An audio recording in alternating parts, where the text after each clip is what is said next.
नमस्कार विद्यार्थी मित्रांनो, आपले MPSC PYQ base 1 mark fix series मध्ये आपलं स्वागत आहे। आज आपण नाही का कंबाइंड ग्रुप बी 2025 चा त्यामधील सायन्स या टॉपिकचं पीआयक्यू सोर्स पाहणार आहे किंवा पीआयक्यू रिपीट होती, किती पीआयक्यू रिपीट होते किंवा त्यांचा सोर्स काय होता। नक्की स्टेट बोर्ड आहे, जे काही असेल ते नक्कीच या व्हिडिओमधून तुमचा डाऊटफुल क्लिअर होणार आहे डाऊट। आणि नक्कीच नाही का कोणत्या क्वेश्चन्स आपण ॲनालिसिस करायला पाहिजे आणि कोणत्या क्वेश्चन्स आपल्याला चुकायलाच पाहिजे हे सुद्धा आजच्या व्हिडिओमध्ये सांगणार आहे। यापूर्वी आपण नाही का हिस्ट्री आणि पॉलिटीची पीआयक्यू सोर्स टाकलेली आहे आणि त्यामध्ये जर तुमचं चुकत असेल, उदाहरणार्थ की बा इझी होतं किंवा पीआयक्यू होतं की कळलं नाही किंवा पीआयक्यू ॲनालिसिसचा पार्ट होता, ते जर चुकत असेल तर ते तुम्ही नाही का तुमच्या ह्याच्यात इम्प्रूव्हमेंट करा। नक्कीच तुम्हाला येणाऱ्या एक्झामसाठी नाही का हेल्पफुल ठरणार आहे। तर बघा, आपल्याला सायन्सचा पहिला क्वेश्चन होता अप्रकट विलयन उष्मा म्हणजे काय, ज्याला आपण इंग्लिशमध्ये latent heat of fusion of define as असं म्हणतो। म्हणजे असा प्रश्न होता लॅटेंट हीटवर। हा क्वेश्चन्स नाही का जरी आपल्याला नाही का आपण वाचनीत गेलो नाही वाचून तरी सुद्धा हा बरोबर येत होता सर्वांचा, कारण की लॉंग सेंटेन्स उत्तर सर्व मारत होते, कारण की ते स्वतःला सेल्फ ॲनालिसिस करते। परंतु आता आपण काय करायला पाहिजे, कुठून आला बा, पूर्वी होता का हा सोर्स। तर बघा, हे जे क्वेश्चन्स आहे याचं उत्तर तर तुम्हाला माहित आहे, परंतु जे 2 नंबरचं जे उत्तर आहे, एकक वस्तुमानाचे तापमान 1 अंश सेल्सिअससाठी लागणाऱ्या उष्णतेची मात्रा काय, याला आपण किलो कॅलरी म्हणत असतो। हे सुद्धा आपल्याला त्या जिथून हे प्रश्न विचारला तिथं दिलेला आहे। आपण कॅलरी वाचत असतो ना, 1 कॅलरी म्हणजे 4.18 असते ना जूल, तर त्यावर प्रश्न विचारला किलो कॅलरी असते एक, जे दुसरी व्याख्या त्याचीच आहे। तिसरी व्याख्या लॅटेंट हीटवर आहे। तर लक्षात घ्यायचा सोर्स सांगतो पहिले। बघा, आपल्याला नाही का कंबाइंड नाही का पूर्व परीक्षा 2023 ला नाही का प्रश्न आला होता बघा, विशिष्ट उष्णता याचं सीजीएस प्रणालीतील एकक विचारलं होतं, ज्याला इंग्लिशमध्ये स्पेसिफिक हीट म्हणते। हे तिचाच प्रश्न होता 8वीच्या बोर्ड मधला। उष्णता टॉपिक काढला ना तुम्हाला कळणार। आणि हे जे तुम्ही पाहता ना, हे उष्णता टॉपिक मधला आहे, 10वीच्या बोर्ड मधला आहे, 10वीचं पुस्तक। म्हणजे हे दोन्ही जर आपण उष्णता वाचलं तुम्हाला तिथं कळून जाईल, हे तिचा प्रश्न होता। आणि याचा जर आपण सोर्स पाहिला तर स्टेट बोर्ड आहे बघा, 10वी भाग 1 यामध्ये बघा तुम्हाला वरच दिलेला आहे बघा, लॅटेंट हीट ऑफ मेल्टिंग। ती वाक्य जर वाचली तुम्ही पूर्ण, स्थायूचे द्रवात रूपांतर होतात स्थिर तापमानाची उष्णता सुटली जाते, तिला काय म्हणतात, लॅटेंट हीट म्हणतात, हेच म्हणताय। आणि त्याच्यामध्ये 2 पार्ट आहे बघा, विशिष्ट अप्रकट उष्मा स्पेसिफिक लॅटेंट हीट, आणि ज्याला आपण मेल्टिंग मध्ये म्हणतो, आणि स्पेसिफिक लॅटेंट हीट ऑफ व्हॅस्पोरेशन्स म्हणजे ज्याला आपण नाही का बाष्पीभवन म्हणतो ना, ते हे 2 व्याख्या आहे। आणि इथं जर तुम्ही याच पुढच्या भागात गेले तर किलो कॅलरी सुद्धा तुम्हाला ती व्याख्या म्हटलं सेकंड ऑप्शन ते सुद्धा कळणार। हे 10वी भाग 1 आहे, परंतु त्यांनी पहिले आपण स्पेसिफिक हीटवर प्रश्न विचारला होता। तर हे तुम्ही आता पाहून घ्या, आणि बाकीचे जे क्वेश्चन्स आले नाही ते सुद्धा 10वीच्या बोर्ड मधून तुम्ही ती कव्हर करायला पाहिजे ना। हा टॉपिक होता उष्णता। त्यानंतर बघा, आपल्याला क्षकिरण विचारलं होतं, हे विद्युत चुंबकीय लहरी आहे का नाही, म्हणजे याच्यावर 4 आहे, पीआयक्यू रिपीट आहे। आणि तुम्ही पाहिला असाल हे सिलेबस मध्ये आहे, हॉट टॉपिक आहे। आपल्याला नाही का ध्वनी आणि प्रकाश, जसं यांत्रिक तरंग आणि अयांत्रिक तरंग हे आपण पाहत असतो, ज्याच्यामध्ये अनुतरंग लहरी आणि अवतरंग लहरी पाहत असतो ना आपण। जे अनुतरंग असते ते ध्वनी आहे, त्याला यांत्रिक लहरी म्हणतो, आणि जे अयांत्रिक असते जे अवतरंग स्वरूपात असते लहरी, आणि ते विद्युत चुंबकीय लहरी आहे। जे आपण वाचतो ना अयांत्रिक नॉन मेकॅनिकल, ती विद्युत चुंबकीय लहरी आहे। आणि ते नाही का आपण ॲनालिसिस मध्ये करतो, आणि पीएक्यू सुद्धा खूप आहे। तुम्हाला माहित असेल, जी विद्युत चुंबकीय लहरी असते त्याचा वेग प्रकाशाच्या वेगावर असतो, आणि ते विचलित होत नाही आणि उदासीन असते। ते याच्यावर प्रश्न आहे, परंतु आपण आता सोर्स पाहू। बघा, क्षकिरण या विद्युत चुंबकीय लहरी आहे, क्षकिरणाची तरंग लांबी खूप कमी आहे। आता पहिलं सेंटेन्स सगळ्यालाच माहित राहते, विद्युत चुंबकीय लहरी आहे। तर डायरेक्ट बघा 3 नंबरवर या, जर ते विद्युत चुंबकीय लहरी असेल ते ऋणभार असते का, नाही, कारण की ज्या विद्युत चुंबकीय लहरी असते त्याच्यावर कोणताही भार नसते, ते उदासीन असते। उदाहरणार्थ गॅमा किरण देऊ शकता, रेडिओ लहरी देऊ शकता, प्रकाश लहरी, दूरदर्शन लहरी, हे बऱ्याच लहरी आहे की जे आपण नाही का त्याचा व्हिडिओ सुद्धा टाकलेला आहे आपण, आणि तिथून सुद्धा आलेला आहे, आणि पीआयक्यू सुद्धा आहे, लक्षात घ्या। म्हणजे पहिलं बरोबर आहे, तिसरं चूक असणार आहे, आणि तिसरं ऑप्शन पहिलंच आहे चूक, तर लक्षात घ्या। क्षकिरणात विद्युत चुंबकीय क्षेत्रामुळे विचलित होतात म्हणते। आता सांगा, विद्युत चुंबकीय लहरी विचलित होत नाही, त्याचा गुणधर्म आहे। जसं गॅमा किरण विचलित होते का नाही, अल्फा बीटा विचलित होते, हे लक्षात घ्या। अल्फा कण ऋण प्रभारित कणाकडे विचलित होते, तर ते धन प्रभारित करते कोण, बीटा कण, हे उलट असते त्याच्यात। हे मी व्हिडिओ बनवलेला आहे, तुम्ही नक्की पहा। यावरचा एक क्वेश्चन नक्की होईल तुमचा परफेक्ट, पुढचा जर नवीन जर आला, आणि हॉट टॉपिक आहे, लक्षात ठेवा। आणि इथं तुम्ही इथं नुसतं क्षकिरण काय आहे हे न पाहता विद्युत चुंबकीय लहरी इतर कोणती आहे त्याच्यानंतर ते यांत्रिक आणि अयांत्रिकीचा फरक कोणता आहे, अयांत्रिकलेच विद्युत चुंबकी म्हणतो आणि त्यांच्यातले फरक काय आहे आणि त्यांचे PIQ काय आहे, हे जर तुम्ही आणखी लिंक केलं तर नक्कीच तुमचा नाही का पुढचा जे प्रश्न विचारणार आहे ते नक्कीच तुमचा सॉल्व्ह होणार आहे. यालाच म्हणतो आपण PIQ अनालिसिस. बघा, जर याचा आपण काही सेंटेन्स माहित नसलं तरी चालते, फक्त जे माहित पाहिजे PIQ ओरिएंटेड ते परफेक्ट माहित पाहिजे ना, जेणेकरून आपण ते सॉल्व्ह करू शकतो. बघा, क्लर्क मेन 2023चा मेनचा बघा, इथे क्षकिरणचा जनक बिन विचारला आहे.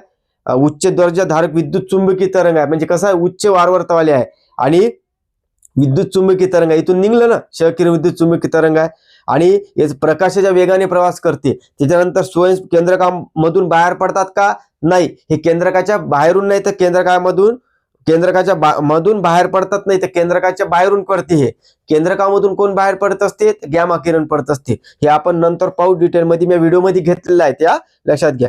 याचं उत्तर माहित आहे तुम्हाला की हे सोर्स आहे PIQ, बघून घ्यायचा. याच्यावर ऑलरेडी बरेच प्रश्न आहे. बघा, एक प्रश्न आहे MPSC राज्यसेवा 2016चा आलता. बघा, विद्युत चुंबकीय लहरीची पुढीलपैकी कोणती उदाहरण आहे, आलता का, क्षकिरण, दूरदर्शन लहरी, अतिनील किरणे आणि सूर्यप्रकाश किरण, हे सर्व उदाहरण विद्युत चुंबकीय लहरीचे आहे. आता तुम्ही त्याचा अभ्यास करायचं, विद्युत चुंबकीय लहरी कोणती आहे, ज्यालाच आपण अयांत्रिक म्हणतो. त्याच्यानंतर यांत्रिक कोणती आहे, ध्वनी लहरी म्हणतो, जे यांत्रिक आहे. लक्षात ठेवा, याच्यावर बरेच प्रश्न आहे आणि चुकालेच नाही पाहिजे ना, लक्षात घ्या. इथं जर चुकले तर स्वीकारायचं की PIQ वाचले परंतु तुम्हाला आठवण नाही, तर मी त्या टाईपनं करणार आहे अनालिसिस. नेमकं असे प्रश्न बरेच येत असते आपल्याला, नंतर चुकाचं नाही आपण, ही आपली चूक आहे.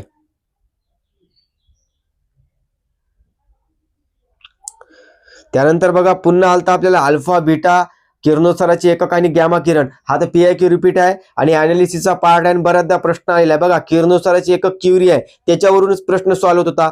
बाकी अल्फा कण हेलियमचं आहे आणि बीटा कण इलेक्ट्रॉनचा ऋण असते. तर तुम्हाला याचं सोर्स दाखवतो. बघा, या ऑप्शन मध्ये जर पाहिलं ना आपण, किरणोत्सर्गाचे एकक C नंबरचा एक पाहिजे, तर ऑप्शन एकच होता, म्हणजे हे तुम्हाला PIQ वरून सुटत होते. हे सुद्धा रिपीटच आहे म्हणा. सोर्स सांगतो तुम्हाला. बघा, PSI पूर्व परीक्षा 2016 आलेला आहे. किरणोत्सर्गाची SI पद्धतीने एकक कोणती आहे, क्युरी. आला का रिपीट, आला, 2016चा आहे. यापूर्वी सुद्धा नाही का आता सुद्धा विचारला होता त्यांनी, कंबाईंड मध्ये प्रीलाच विचारला होता 18-19 मध्ये. हे तुम्ही पाहून घ्या.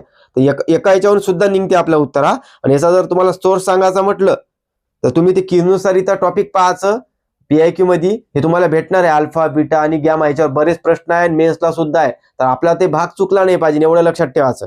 तर तुम्हाला 9वीचं जे पुस्तक आहे स्टेट बोर्ड, त्याच्यामध्ये दिलेलं बघा, अल्फा किरण, बीटा किरण आणि गॅमा किरण, याचं सर्व वैशिष्ट्य दिले आहे, याच्या बाहेर प्रश्न जातच नाही. तर बघा, पहिलं स्वरूप मध्ये दिलेलं आहे, अल्फा कणाचा प्रवाह याची देऊन आहे प्लस, त्याला हेलियम म्हणतो. बीटा कणाचा E मायनस देऊन आहे, इलेक्ट्रॉन मायनस असते म्हणून. आणि गॅमा किरण विद्युत चुंबकीय प्रारण आहे. बघा, याच्यामध्ये वस्तुमान कोणात राहते कोणात नाही राहत त्याचा क्रम सुद्धा दिलेला आहे, कोणाचा वेग कशा समान आहे. बघा, पाहून घ्या तुम्ही. हे सर्व रिपीट क्वेश्चन आहे, याच्यात चुकलं नाही पाहिजे तुम्ही, लक्षात घ्या. त्यानंतर आपण जे व्हिडिओ घेतला होता त्याच्यात सुद्धा दिलेला आहे बघा, अल्फा बीटा गॅमा मध्ये मी फोटो लावलेला आहे, तुम्ही पाहून घ्यायचा आहे. त्यानंतर विचारला होता पृथ्वीच्या वातावरणाचे थर जे जमिनीपासून वरच्या दिशेने आहे ना, ते विचारलं होतं. तर हे सुद्धा रिपीट क्वेश्चन आहे. बघा, याचं उत्तर तर सरळ येणंच आहे, सोपं आहे, परंतु रिपीट आहे. बघा, राज्यसेवा मेन 2023 असे बरेच क्वेश्चन आहे राज्यसेवा मेनला, कारण की त्यांना हे टॉपिकवर खूप प्रश्न विचारले जाते. त्याच्यामध्ये ओझोनचा स्तर कोणत्या स्तरात असते ते विचारले जाते. जे वातावरणात ढग, पाऊस येणं, मेघ, गीग जे असते ना वातावरणात, हवा कोणत्या स्तरात असते, तर लक्षात ठेवा. तपामर मध्ये सर्व नाही का हवामान घडामोडी होत असते, हवा सुद्धा तपामरामध्ये असते. लक्षात ठेवा, त्याला आपण ट्रोपोस्फिअर म्हणत असतो. आणि जे सीतांबर असते त्याला स्टेटोस्फिअर म्हणतो, ज्याच्यामध्ये ओझोनचा स्तर असते. याच्यावर सुद्धा प्रश्न आहे, बघा, लक्षात घ्या. हे बघा, रिपीट आहे का 23 मध्ये, जशाक तसा. तपांबर, सीतांबर, मध्यावरण येते ना, हे तुम्ही पाहून घ्या. आणि इंग्लिश मध्ये नाही का नावं लक्षात ठेवायची याची, कधी कधी इंग्लिश यूज करते तिने. हे सोप्या कॅटेगरीतला होता, परंतु रिपीट आहे. त्यानंतर बघा, आपल्याला विचारलं होतं ॲल्युमिनियमचे प्रमुख खनिज कोणतं आहे, याच्यावर सुद्धा प्रश्न आहे. आपल्याला काय विचारते, एक तर संमिश्र विचारते की कोणत्या दोन घटकानं कोणता धातू बनलेला आहे, जसं पितळ विचारते. त्याच्यानंतर German silver, nickel, gun metal असे प्रश्न विचारलेले आहे PIQ. आणि तिथंच असते धातू के टॉपिक, ॲल्युमिनियमचा धातू कोणता, असे प्रश्न विचारले. तांब्याचा कोणता आहे, हे तुमचा हे तुमचा अभ्यासाचा भाग आहे, याच्यावर फिक्स मार्क पडते तुमचे, कारण की माहिती कमी आहे. परंतु इथे एकच अट आहे, PIQ पाठ पाहिजे आणि अनालिसिस स्ट्रॉंग पाहिजे तुमचा. बघा अल्युमिनियमचे प्रमुख खनिज कोणते आहेत? बॉक्साईट आहे, सर्वांना माहित आहे. सोर्स याच्यात बघा मॅलाकाईट होता. हाय आता ग्रुप सीचा जर पेपर झाला याच्यानंतर झाला आठवड्याभर, तर मॅलाकाईट विचारलं त्यांनी कशाचा आहे, तर कॉपर म्हणजे तांब्याचा आहे हे धातू. मग गॅलिना कशाचा आहे, तर पीबीचा आहे वाटते, सीसी एकदा तपासून घ्या. डोलामाइट कोणाचा आहे, मॅग्नीज किंवा चुनखडकचा आहे, पाहून घ्यायचा एकदा. परंतु हे तुमचा अनालिसिसचा पार्ट आहे, म्हणजे अनालिसिस जर केलं तर तुमचा ते कॉपरचा प्रश्न सॉल्व्ह झाला असता. एवढं स्ट्रॉंग पाहिजे ना, पेपर सेटर एकच आहे आपला, लक्षात घ्या. याचा प्रश्न बघा, ग्रुप सी 2011चा पूर्व परीक्षेचा आहे. अॅल्युमिनियमचे एक महत्वाचे धातू कोणते, आला काय प्रश्न, तर इथं उत्तर आहे क्रिओलाइट. जसा बॉक्साईट आहे, क्रिओलाइट बिन आहे, असे 3-4 आहे त्यांचे पार्ट, तुम्ही ते पाहिले पाहिजे ना. मी तुमचा आणखी सोर्स सांगतो बघा. इथं आपण इथे अनालिसिस करत असतो, उत्तर भेटलं असतं, परंतु मी तुम्हाला डायरेक्ट उत्तर सुद्धा दाखवतो ना. बघा फॉरेस्ट मेन 2023चा आहे. पहिलं सेंटेन्स वाचा, बॉक्साईटचा वापर मुख्यतः अॅल्युमिनियम होतो, आहे का, आहे, हेच प्रश्न आहे ते, लक्षात घ्या. असे बरेच प्रश्न आहे, मी काही लावले नाही जास्त. बघा एक आणखी प्रश्न सांगतो तुम्हाला. ASO मेन 12 राहिला आहे. पहिलं सेंटेन्स वाचा, बॉक्साईटचा मुख्य वापर अॅल्युमिनियम उत्पादनात होतो, आहे का, आहे. हे सर्वात म्हणजे खूप सोपं आहे हे टॉपिक, परंतु मी तुम्हाला सोर्स द्यायचा प्रयत्न करत आहे. त्यानंतर एक प्रश्न आलता बघा आपल्याला STI प्री 2014ला, इथं आपल्याला चुकवलं होतं. हे याच प्रश्नावर होता धातू, की बघा अॅल्युमिनियमचा धातू पाषाण दिलेलं आहे, ते सूत्र दिलेलं आहे बघा, Al2O3 2SiO2 2H2O. हे जे आहे हे आपल्याला इथं सूत्र चुकलेलं होतं, कारण की इथं बॉक्साईटचं पाव होतं. बॉक्साईटचं इथं पाहून घ्यायचं काय चुकलेलं आहे नेमका. आणि सिडेराईट जे आहे ते अॅल्युमिनियमचा खनिज क्षार नाही, ते कोणाचा, लो खनिजाचा आहे. हे तुमचं काम आहे, इथं तुम्ही केलं तर तुम्हाला ते उत्तर सॉल्व्ह होत असते, लक्षात घ्या. त्यानंतर बघा आपल्याला कार्बनचे सर्वाधिक मुबलक समस्थानिके समस्थानिक अणुस्थानिक संख्या किती असते म्हणत्या. आता सर्वाधिक मुबलक विचारलाय, तर आपल्याला कार्बन 12 आणि कार्बन 14 याच्यावर खूप क्वेश्चन आलेले ऑलरेडी. राज्य शिवायला आता फेवरेट टॉपिक आहेत ह्या. कार्बन डेटिंग मध्ये कोणतं वापरलं जाते, रेडिओ ऍक्टिव्हता गुण कशात असते, सर्व त्याच्यामध्ये प्रश्न विचारले जाते. हे आपल्या अनालिसिसचा पार्ट आहे. आपण काय करायला पाहिजे, स्टेट बोर्ड मध्ये प्लस एखादा संदर्भ ग्रंथ जो आपल्यापाशी असते त्यामध्ये कार्बन 12 आणि 14चा फरक काय आणि त्याची PIQ करायलाच पाहिजे, कारण की नेक्स्ट क्वेश्चन काही असू शकते. हे बघायचा सोर्स सांगतो तुम्हाला मी. अनालिसिसची पार्ट करावंच लागणार आहे. तुम्ही म्हणता जसं तसं कॉपी होईल का नाही. बघा वनस्पतीचे प्राणी व वनस्पती यांची आरंभीची वय कोणता कार्बनचा आयसोटोप वापरला जातो, इथं वापरला जाते याला आपण म्हणतो कार्बन 14. परंतु कार्बन 12, कार्बन 14 आणि कार्बन 13 याच्यातला फरक काय हे आपण पाहत असतो अनालिसिस मध्ये. हे तुमचा पार्ट अनालिसिसचा आहे, लक्षात घ्या. आता जरी चुकला असेल तर तुम्ही ते करायला पाहिजे. बघा राज्य सेवा पूर्व परीक्षा 2020ला आलता बघा, कार्बन 12 आणि कार्बन 14 आहे. मग कार्बन 14 स्थिर आहे की कार्बन 14 बदलत राहते, याच्यावर तुम्हाला समजलं पाहिजे स्थिर कोणता आणि बदलते कोणता, अस्थिर कोणता आहे, याच्यातला फरक. समस्थानिक कोणता आहे कोणतं नाही आहे, कार्बन 12 काय आणि कार्बन 14 काय, याचं तुमचं डिफरंट पार्ट करणं अपेक्षित आहे. बघा मी तुम्हाला सोर्स टाकलेला आहे, हे अनालिसिसचा पार्ट आहे. आता जरी आपला चुकला असेल तर पुढे चुकू द्यायचा नाही याचा. त्यानंतर डेंटॅलियम हा प्राणी कोणत्या संघामध्ये मोडतो, हा तुम्हाला डीप क्वेश्चन वाटला, डीपच आहे, परंतु कसं आहे आपल्याला मोलुस्कावर बरेचदा प्रश्न विचारलाय. मोलुस्काच्या गटावर एकाच गटात कोण येते, जसं फोलास, पायला, कटल फिश, सेपिया याच्यावर प्रश्न विचारले का, विचारलेले आहे. तर मग आपण त्याच्यातले काय करायला पाहिजे, डिटेलमध्ये आणखी गेलं पाहिजे, किंवा आणखी कुठे स्टेट बोर्ड मध्ये दिसते किंवा आपल्याला काही संदर्भ ग्रंथात दिलेलं असं नावं मोलुस्काची, ते करायलाच पाहिजे. काहून की ते त्याच्या पुढे चालला आणि तो 3-3, 4-4 क्वेश्चन जर मोलुस्कावर विचारत असेल तर मग आपलं काम आहे की बा जे काही विचारलं नाही ते हे तुम्ही करायला पाहिजे. आणि हा क्वेश्चन नाही का मी घेतला होता आपल्या चॅनलच्या प्राणी घेतला होता टॉपिक त्यामध्ये, आणि त्याच्यामध्ये मी डेंटॅलियम दिला होता, लक्षात घ्या. मी तुम्हाला ते फोटो सुद्धा लावतो. परंतु आपलं काम आहे की जो ज्याच्यावर जास्त प्रश्न विचारताय त्याची थोडी माहिती उदाहरण पाठ करणं अपेक्षित आहे. तर बघा तुम्हाला मी पहिला सोर्स लावतो 11वी बायोलॉजीचा. बघा मोलुस्का विचारलेला आहे, त्याच्यामध्ये डेंटॅलियम आहे, हे तुम्ही पाहून घ्या. डेंटॅलियम ज्याला आपण टस्क सेल असे म्हणतो, दुसरं नाव सुद्धा विचारू शकते, आणि बाकीचे नाव तुम्ही नोट डाऊन करून घ्या. हे स्टेट बोर्ड मधला आहे 11वीच्या सायन्स बायोलॉजी. मी जे व्हिडिओ घेतला होता त्याच्यामध्ये तुम्हाला दाखवतो. बघा हे घेतला होता, खाली सर्वात खाली बघा डेंटॅलियम देऊन आहे, तुम्ही पाहून घ्या. आणि इतर नाव सुद्धा दिलेले आहे मी, ते सुद्धा तुम्ही पाठ करा, कारण की महत्वाचा आहे हा, नक्कीच.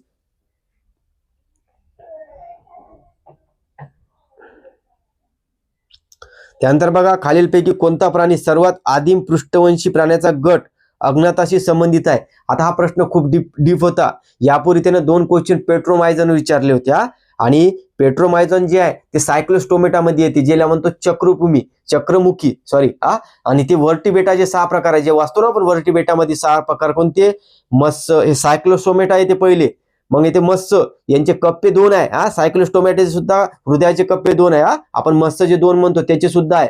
त्यानंतर सरीसृप, त्याच्यानंतर येते सरीसृप, नंतर उभयचर यांचे 3 आहे, फक्त मगर अपवाद आहे. यानंतर चौथं कोण आहे, पक्षी आणि सस्तन. हे जे 6 गट आहे याचे 4 कप्पे असते आपल्याला हृदयाची.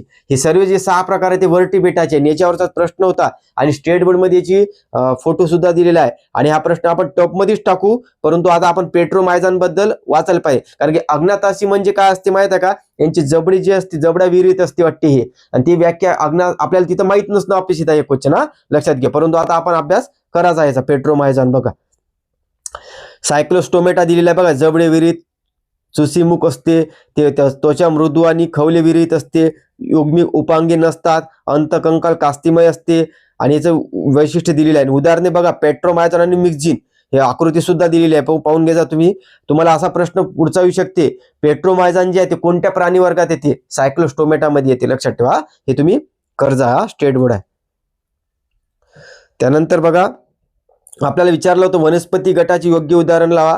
याच्यावर प्रश्न विचारते शेवाळ, ब्रायोफायटा, टेरिडोफायटा, जिम्नोस्पर्म, एंजिओस्पर्म. आणि हा प्रश्न 2023 मेनचा रिपीट क्वेश्चन आहे बघा, जसा तसा कॉपी आहे, मी तुमचा लावून दिला आहे, तुम्ही वाचून घ्या, तुमचा टाइम जात नाही, जसा तसा आहे. आणि याच्यावर आपण नाही का वनस्पती प्राणी खूप चांगल्या पद्धतीने घेतलेला आहे, PIQ सहित टाकलेला आहे, आणि म्हणजे जेणेकरून प्रश्न सुद्धा टाकलेला आहे, तिथं कन्फ्युजन होत नाही. ते तुम्हाला पाठ करणं अपेक्षितच आहे तेवढं. याच्याशिवाय जर तुम्ही आणखी करत असाल तर नक्कीच करा याच्याबद्दल, परंतु हे जर केलं ना तुम्ही, नक्कीच तुमचा नाही का मार्क जाणारच नाही. तुम्ही ते व्हिडिओ पाहिला तुम्हाला क्लिअर होईल. बघा त्यानंतर विचारलं होतं बघा आपल्याला, जागतिक मधुमेह दिन कोणत्या दिवशी साजरा केला जातो. हा प्रश्न विचारण्याचा काही अँगलच नव्हता सहसा, परंतु विचारला काहून माहित आहे का, ते स्टेट बोर्ड चालत असं त्यांनी पेपर सेटर, तर त्यावेळेस नाही का ब्लॉक एका खाली नाही का ब्लॉक मध्येच दिलेला आहे बघा, साजरे करूया आरोग्य दिन विशेष, आरोग्य विभाग. कारण की आरोग्य हॉट टॉपिक आहे, आरोग्यामधले हेपॅटायटिस B, HIV याच्यावर प्रश्न असतेच, आपल्याला मलेरिया, तर तिथचं त्यांनी नाही का पाहता नाही का त्यांचा नजरेस आले असं नाही, तर तिथं डायरेक्ट देऊन आहे एका ब्लॉक्स मध्ये 7 एप्रिल आरोग्य दिन देऊन आहे, रक्तदान दिन 14 जून आहे, म्हणजे 14 जून सुद्धा टॉपिक ऑप्शन मध्ये होतं, म्हणजे त्यांना माहित होतं या 2 पैकी कन्फ्युजन होईल विद्यार्थी. मधुमेह दिन देऊन आहे आणि एक आहे हार्ट दिवस, ते आहे 29 सप्टेंबर. आता ते पुढचा प्रश्न असू शकते, जागतिक हृदय दिन कधी आहे, 29 सप्टेंबर. हे लक्षात ठेवा.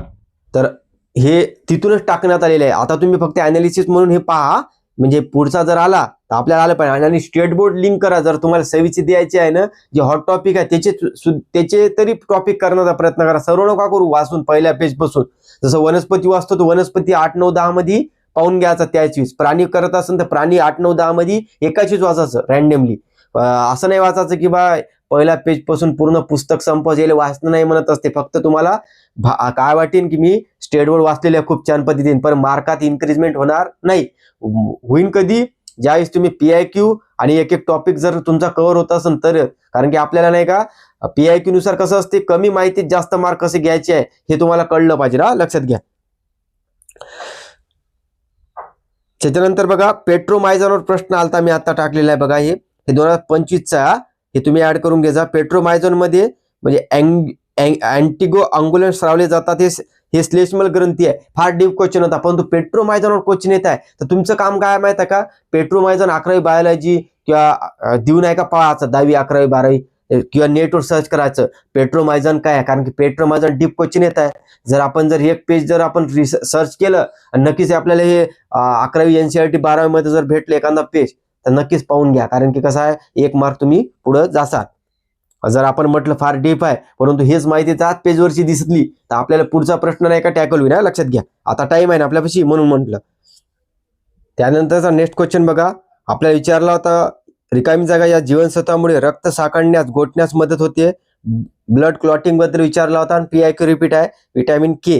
लक्षात घ्या, आपण सुद्धा घेतला होता व्हिडिओमध्ये आणि आयोगाने सुद्धा रिपीट विचारला आहे PSI प्री 2012 ला. बघा ऑप्शन नंबर तुम्ही पाहून घ्या. और रातांदळपणा, ब काय राहते बेरी कस करवी के रक्तस्राव पर्याय नंबर 3 उत्तर आहे. तुम्ही पाहून घ्या. असे रिपीट क्वेश्चन चुकले नाही पाहिजे आपल्या, हे लक्षात घ्या. आणि आपण ज्यावेळी सायन्सचा अभ्यास करत असतो तर सायन्सचे हॉट टॉपिक घ्यायची मी टाकलेलेच आहे, नवीन मुलांना नक्कीच हेल्पफुल होईल.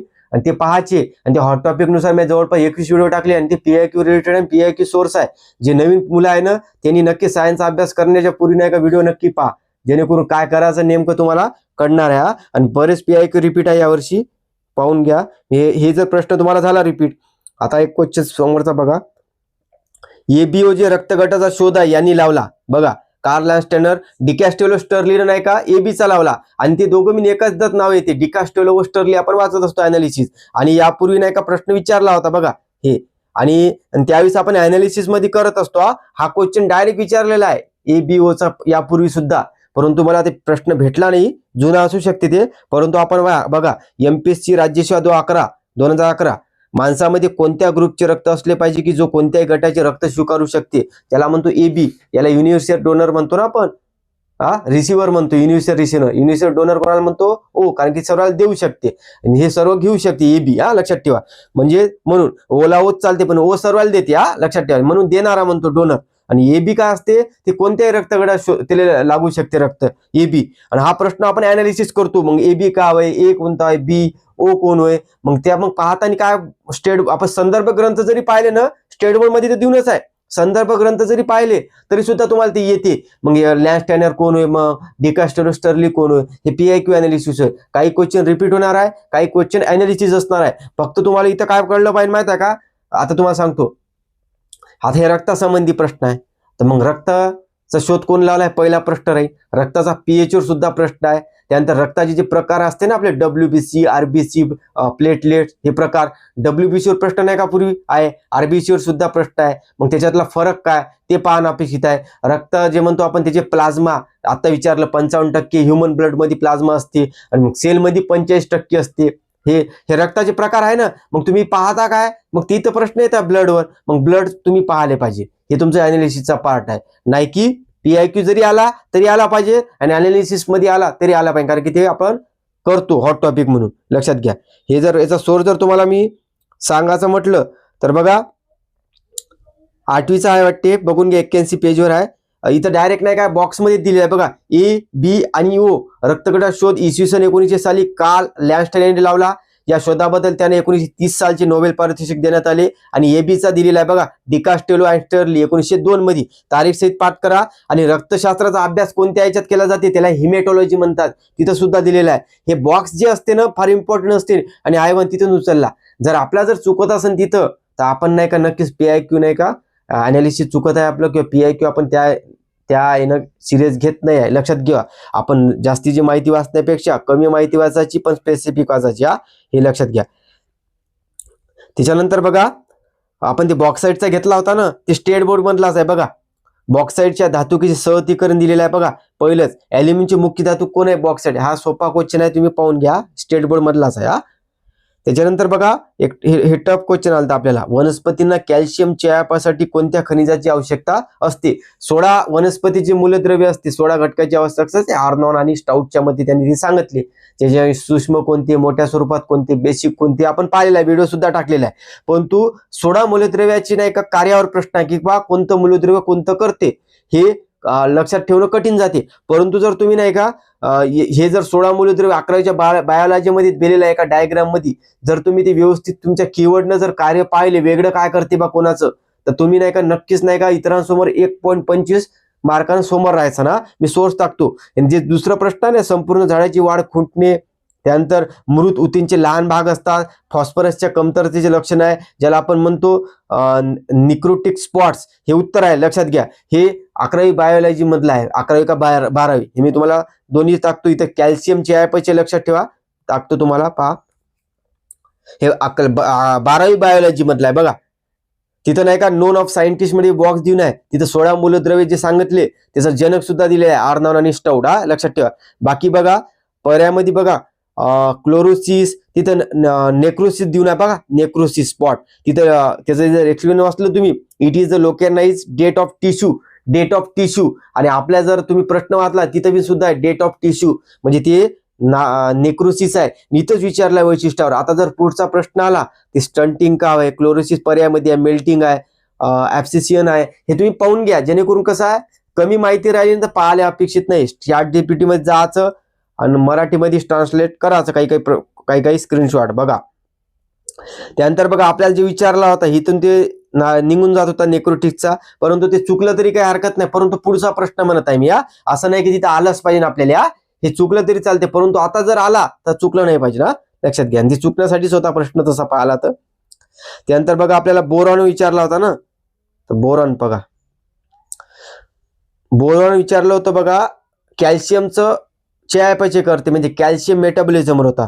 इथं बघा त्याचं वैशिष्ट्य जर बोरॉनचं पाहिलं, required for uptake the utilisation of Ca2 calcium विचारला बघा. कॅल्शियम आलं, calcium germination of cell differentiation of carbohydrate translocation लक्षात ठेवा हे. आणि इथं त्याच्यामुळे कोणता होते, ब्राऊन हार्ट डिसीज होते बघा, ब्राऊन हार्ट. हे सुद्धा प्रश्न आहे, इथचा विचारलेला आहे तिने. परंतु आता तुमचं काम काय, ते जरी टप चुकले असले तरी हरकत नाही, आता त्या होतेच त्या टाईपचे.